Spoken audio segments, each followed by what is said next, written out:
Just say you don't want it. You go skip. Wait, this is the first thing on Tuesday.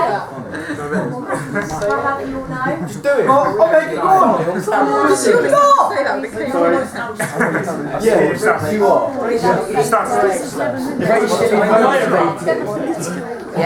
Alright, okay, I'll carry on anyway. So, the last thing I said was, I wanted to gauge your opinion, but I'll move on from there. I'll just say that I presented that figure, and I've said that that triggers public anxiety over immigration. And that means that too often, governments concede to what is seen as bad policy options. Government concede to policy options that are not necessarily consistent with their goals for the economy.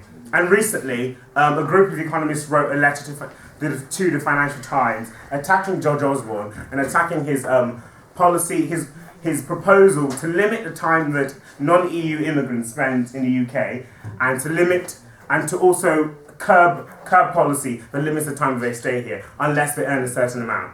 So this is obviously detrimental to key sectors in research, key sectors in science, key sectors in the economy. So if this economy saw this as conflicting and contradicting his pro-growth policies. So I just did that as an introduction because it explains why immigration is both, it concerns political scientists, it concerns sociologists, and it concerns economists. But what do you year 11 study economics or not? Yeah. Oh, you all do, okay. So what can economists contribute to this argument? What can they contribute to this discussion? Well, one of the first things you learn in introductory economics is the model of price mechanism and the model of supply and demand, and the simple principles of supply and demand. When applied to real world situations, they can actually broaden the way we can think about real world situations and broaden the tools of analysis we have. So what do you think, just as a reaction, what do you think would happen to net immigration to the UK if a £40,000 fee was acted on? Is this what we're talking about? All immigrants or non-EU immigrants? Okay, that's another thing I forgot to say. Forget about European Convention, EU Convention for 1 second. Think about all immigrants coming to the UK. What would happen to what? I think it would depend on how there's regulation. Because if we deregulated it completely to a stage where anyone could pay the £40,000, then immigration may stay at the same level or even go up. Okay, so you think immigration would increase? Possibly. Conditions. Okay. Yeah. Any other ideas on what would happen to immigration? Well, it depends on the group of immigrants it's targeting, because obviously £40,000, that's a lot of money. If that's going to be a lot more to immigrants who are coming over and not necessarily have jobs secured, and who are so-called sponges of the government benefit system, things like that. However, if there are immigrants who already have moderately successful jobs lined up already, it potentially won't affect them as much. Exactly. Because it won't be as much of a cost to them. Exactly. Think about the main selling point of this proposal. It's the fact that, think about the immigrants that will be attracted to this system. Think about the immigrants that will be attracted to £40,000 UK.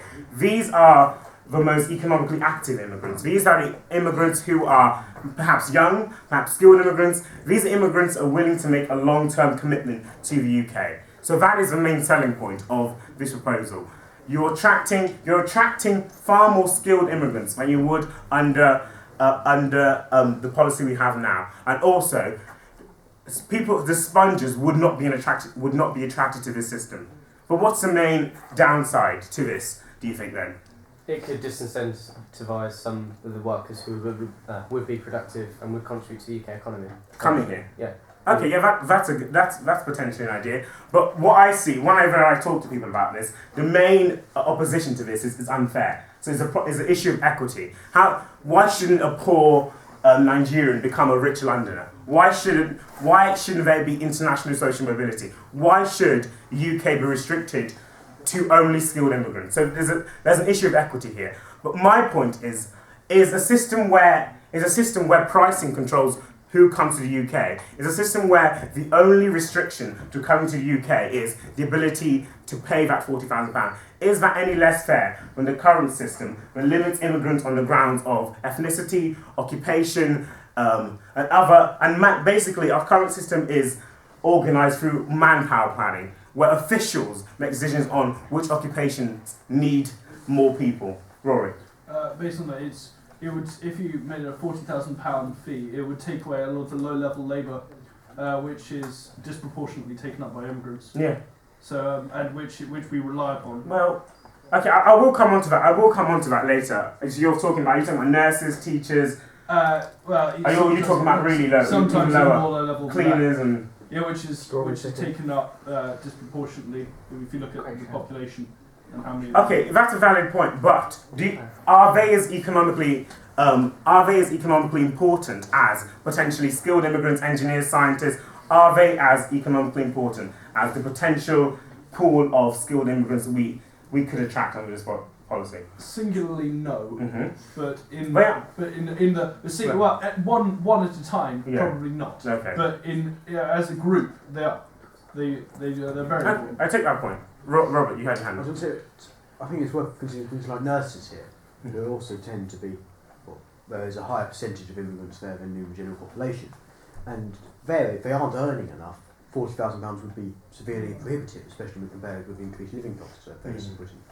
And a group of people like that would be affected by this, and that would have consequences for the National Health Service or even private health. Well, think about £40,000. Think about someone moving to the UK, paying not £40,000 up front, but paying £40,000 over however many years. When you think about it like that, £40,000 doesn't seem like a lot. Think about, and I'll go on to this later when you talk about the wage premium, how much extra they're earning from moving to the UK. When you look at that over each year, £40,000 isn't enough. And I picked that figure arbitrary. There was no sort of scientific reason why I proposed £40,000. The issue of price determination is a completely different and more technical discussion, which I didn't really want to spend time on today. I just wanted us to focus on the possible benefits, implication, effects of a £40,000 fee.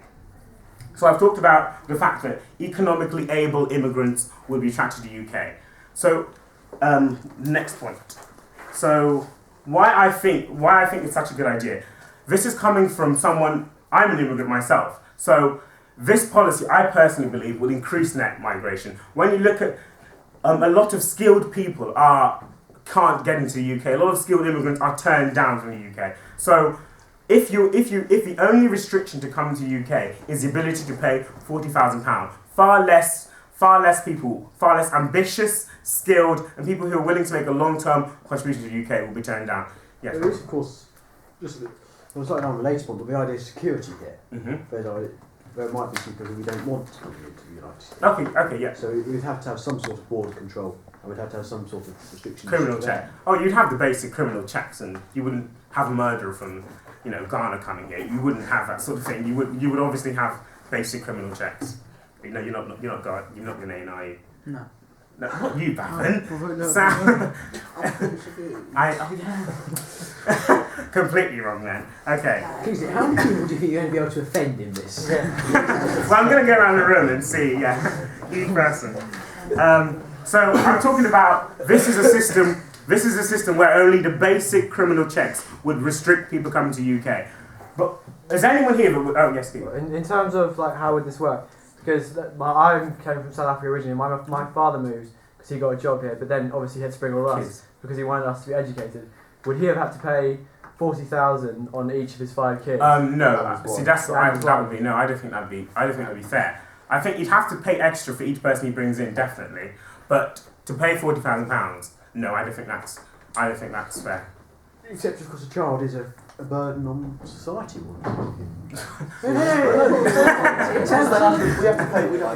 I see what you're saying. That's true. But then again, okay, yes, each child is a burden, but it's also an investment. Yeah, exactly. But it's also an investment. Exactly. They have the potential to earn taxable income in the future. Their parents are earning taxable income in the future. You're saying the children are perhaps a drag on a welfare state, but think about the initial contribution that family has made to government revenue.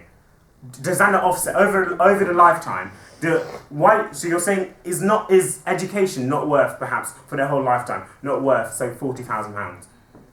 How much would it cost to educate? Probably more. Probably more, but we're talking about, as Michael said, it's an investment as well. They're earning taxable income in the future.